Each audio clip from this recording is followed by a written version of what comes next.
జై శ్రీమన్నారాయణ. నేను మీ icon astrologer Gattupalli Suresh Babu.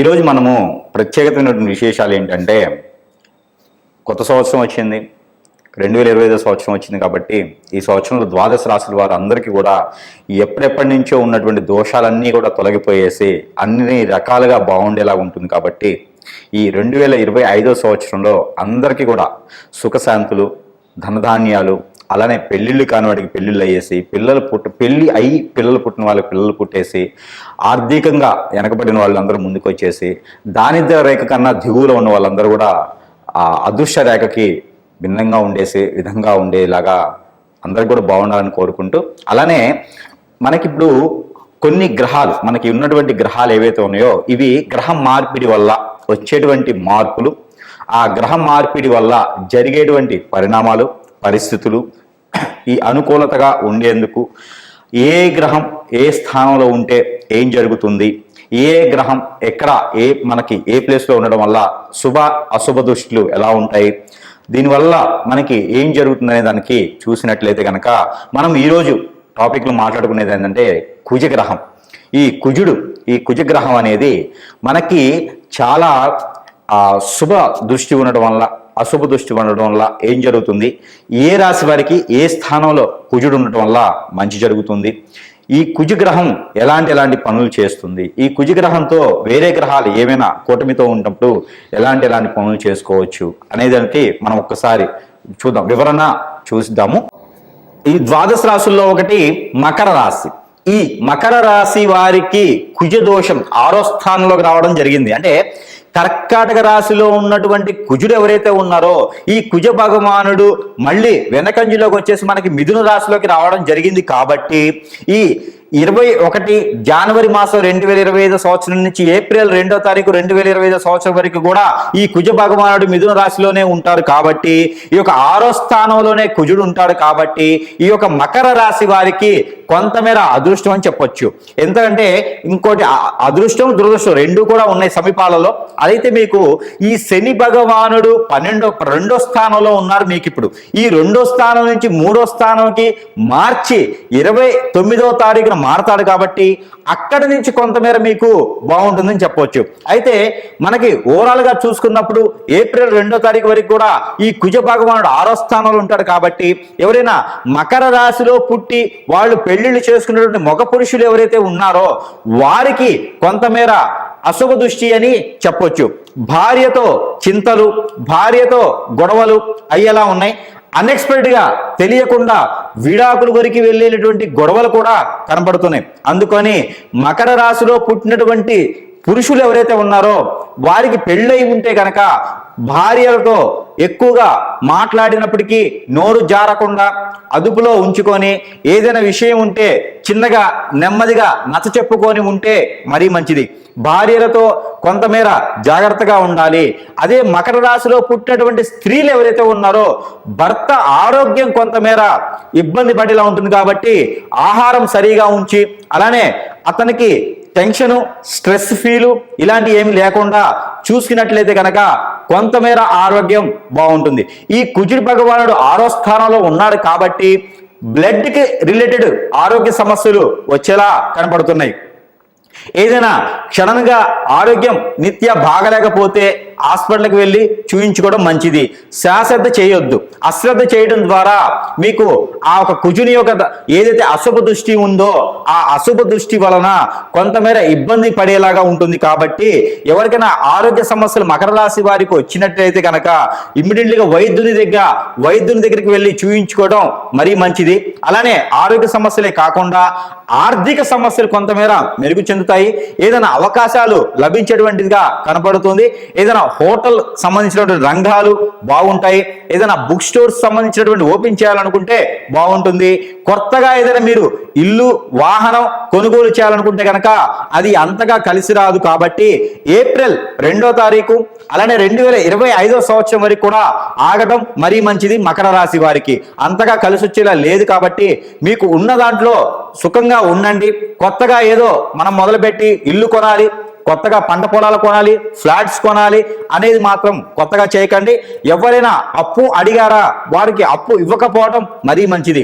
ఎందుకంటే ఇచ్చిన అప్పు తిరిగి వచ్చేలా లేదు కాబట్టి కొంతమేర జాగ్రత్తగా ఉండండి.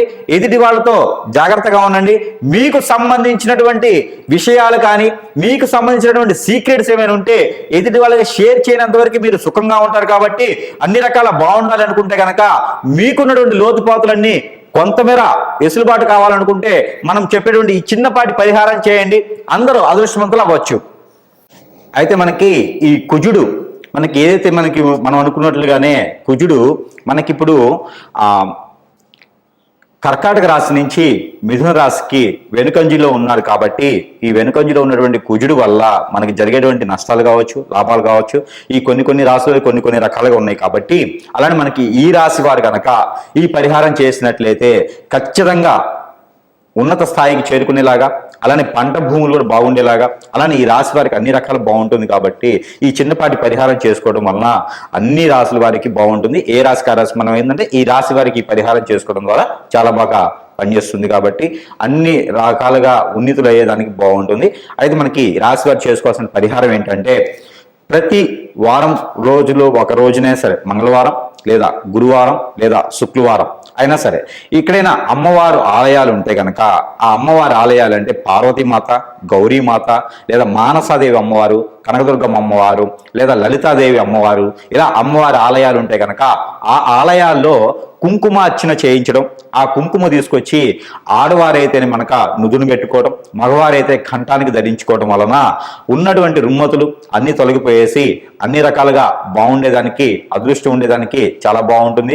అలానే ఈ కుంకుమ అర్చన ఒకటే కాకుండా ఈ రాశి వారు మరొకటి ఏంటంటే ఎర్ర కుక్కలు ఉంటాయి బయట, బజార్ కుక్కలు అంటారు, ఎర్ర కుక్కలు మనకి రోడ్ల మీద తిరుగుతూ ఉంటాయి అన్నమాట. ఆ కుక్కలకి కనుక గోధుమ రొట్టెలు ఏవైతే మనకి ఈ యొక్క దోషాలు సంబంధించిన కానీ ఏదైతే మనకి కోరికలు ఉంటాయి, ఏవైతే కోరికలు ఉన్నాయో అంటే ఎంత వయసు వచ్చిన పెళ్లి కానిటువంటి వాళ్ళు కానీ ఉంటారు కదా మనం ముందుగా అనుకున్నట్టుగా, అయితే ఈ రాశి వారు ప్రత్యేకంగా ఏదైతే గోధుమ రొట్టెలు ఉంటాయో ఆ గోధుమ రొట్టెల మీద ఈ తేనె కుక్కలు కొన్ని అయితే మనకి ఒరిజినల్ తేనె అయితే కుక్కలు తినవు. అయితే మనకి తేనె లేకుండా ఇలా మనకి తేనె అయితే ఒరిజినల్ కాకుండా ఉండేటువంటి దాబర్ లాంటి తేనెలు అయితే మీకు బాగానే ఉంటుంది. అవైతే ప్రాసెస్ చేసినాయి కాబట్టి కుక్కలు కూడా తింటాయి. ఒకవేళ తేనె దొరకని పక్షాన మీకు చెరకు రసం కానీ లేదా బెల్లం కానీ దొరుకుతుంది. ఈ బెల్లం మనము చిన్నగా రసంలా చేసేసి ఆ బెల్లం రసంతో కనుక మనము ఏవైతే కోరికలు ఉన్నాయో ఆ కోరికలన్నీ కూడా ఈ గోధుమ రొట్టెల మీద రాచి ఆ రాసినటువంటి గోధుమ రొట్టెలు ఏవైతే ఉన్నాయో అవి కుక్కకి తినిపించడం ద్వారా లేదా ఆవుకు తినిపించడం ద్వారా కూడా మీకున్నటువంటి రుమ్మతులన్నీ కూడా తొలగిపోయేదానికి ఎక్కువ ఆస్కారంగా ఉంది. ఏదైతే మనం అనుకున్నటువంటిగా ఈ రాశి వారు ఈ యొక్క 4 నెలల పాటు ఉండేటువంటి ఈ యొక్క కుజుడి ఒక దశ కావచ్చు, కుజుడి అంతర్దశ కావచ్చు, నడిచేటువంటి అందరూ కూడా ఈ యొక్క పరిహారం చేసుకున్నట్లయితే కనుక ఆ కుజుడితో ఉన్నటువంటి దోషాలన్నీ కూడా తొలగిపోయేలా ఉంటాయి. కాబట్టి ఈ యొక్క చిన్న పరిహారం చేసుకుంటే మరీ మంచిది.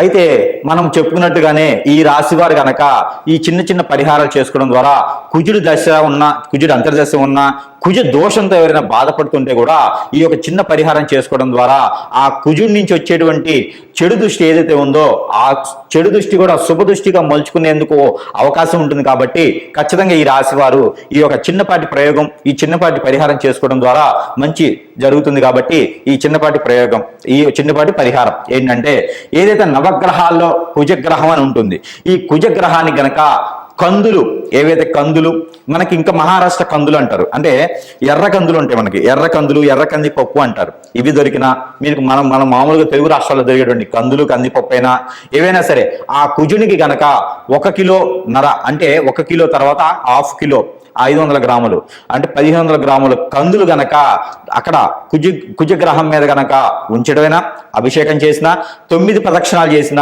7 ప్రదక్షిణాలు లేదా 11 ప్రదక్షిణాలు చేసిన నవగ్రహాలు చుట్టూతా ఈ యొక్క కందులు ఏవైతే ఉన్నాయో, కందిపప్పు ఏవైతే ఉన్నాయో ఇవి కుజుడి మీద ఉంచడం ద్వారా, అలానే ఎర్రని ఇవి మనకి ఆరెంజ్ కానీ లేకపోతే దానిమ్మ పండు అంటారు, ఈ దానిమ్మ పండు లేదా దానిమ్మ గింజలు ఏవైతే ఉన్నాయో, ఈ దానిమ్మ పండు, దానిమ్మ గింజలు, అంజీరు, ఈ అంజీరు పళ్ళు కూడా ఏవైతే ఉన్నాయో ఇవన్నీ కూడా మనకి జ్యూస్లా చేసుకొని ఆ జ్యూస్ కూడా మన కుజుని గ్రహం మీద అభిషేకం చేసిన, లేదా కుజగ్రహం మీకు దగ్గర సమీప దూరం లేకపోతే ఈ కుజగ్రహానికి అధిపతి ఎవరైతే ఉన్నారో ఈయన వచ్చేసి సుబ్రహ్మణ్యేశ్వర స్వామి వారు, లేదా కుమారస్వామి వారు, లేదా అయ్యప్ప స్వామి స్వామివారు, లేదా ఇంకా చివరికి శివాలయంలో అయినా సరే ఇక్కడ మనకి అంజీరు పండుతో చేసినటువంటి జ్యూసు, అలానే బాదం పప్పుతో చేసినటువంటి జ్యూసు, అలానే మనకి ఏదైతే దానిమ్మ పండు అంటామో వాటితో చేసినటువంటి జ్యూసు, చివరిగా మనకి చెరుకు రసం, ఇవన్నీ కూడా కలగలుపుకొని మనం అభిషేకం అర్చన చేయించినట్లయితే గనక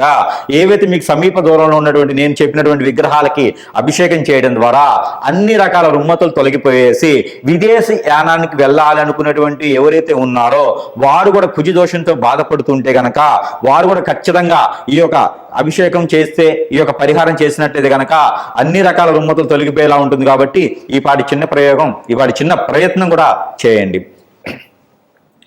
అలానే మనకి ఈ యొక్క రాశి వారు గనక ఈ చిన్న పాటి పరిహారం చేసినట్లయితే గనక మీకు అన్ని రకాల కుజుడి నుంచి వచ్చేటువంటి లోపాలు, అన్ని రకాల కుజుడి నుంచి వచ్చేటువంటి శాపాలు అన్ని కూడా మీకు పటాపంచలేలా ఉంటుంది. కాబట్టి మీలో ఈ రాశి వారికి ఎవరికైనా పెళ్లిళ్ళకి అవ్వలేదా, లేదా పెళ్లిళ్ళై పిల్లలు పుట్టలేదా, ఇవన్నీ కూడా మీకు కుజుని వల్ల వచ్చేటువంటి లోపాలే. కాబట్టి ఎలానో మనకి కుజు దశ ఉంది, కుజ అంతర్దశ ఉంది, లేదా కుజుడు సమీప దూరంలో మీకు మనకి ఇప్పుడు మిథున రాశిలోనే ఉన్నారు. కాబట్టి ఈ మిథున రాశిలో కుజుడు అనేది, ఆ మిథున రాశి కుజగ్రహం అనేది మీకు మంచి శుభదృష్టితో ఉంటుందన్నమాట. మిథున రాశి ఫ్రెండ్షిప్ అనమాట. అంటే అది ఇక్కడ మనకి మిథున రాశిలో కుజుడు ఉండటం వల్ల కూడా మంచి జరిగేదానికి ఉంది. కాబట్టి మీ అందరూ కూడా ఈ రాశి వారు అంతే ప్రత్యేకించి ఈ చిన్నపాటి పరిహారం చేసుకోవడం ద్వారా ఆ ఒక ఏదైతే కుజుడి నుంచి వచ్చేటువంటి దోషాలు, ఆ శాపాలు కూడా అన్ని తొలగిపోయేలా ఉంటుంది. కాబట్టి ఈ చిన్నపాటి పరిహారం ఏదైతే మీరు కుజుడి నుంచి వచ్చేటువంటి పరిహారం ఇచ్చుకునేందుకు ఆవాలను ఉంటాయి, మనకి ఇంట్లో కూడా దొరుకుతా ఉంటాయి, మన కిచెన్ సామాన్లు వాడుతూ ఉంటాము. ఆవాలు అని ఉంటాయి. ఈ ఆవాల్లో తెల్లవి ఉంటాయి, మనకి రెగ్యులర్గా వాడుకునేటువంటి బ్రౌన్ కలర్, నల్లవి, అనేక రకాల ఆవాలు ఉంటాయి. ఈ ఆవాలు ఒక 100 గ్రాములు తీసుకోండి. ఏ ఆవాలైనా పర్వాలేదు. ఆవాలు ఒక 100 గ్రాములు, అలానే మనకి గసగసాలు ఒక 50 గ్రాములు, అలానే మనకి రాగులు అని ఉంటాయి. మనకి చిరుధాన్యాల్లో ఒక ధాన్యం రాగులు. ఈ రాగులు కూడా కుజుడికి మహా ఇష్టం.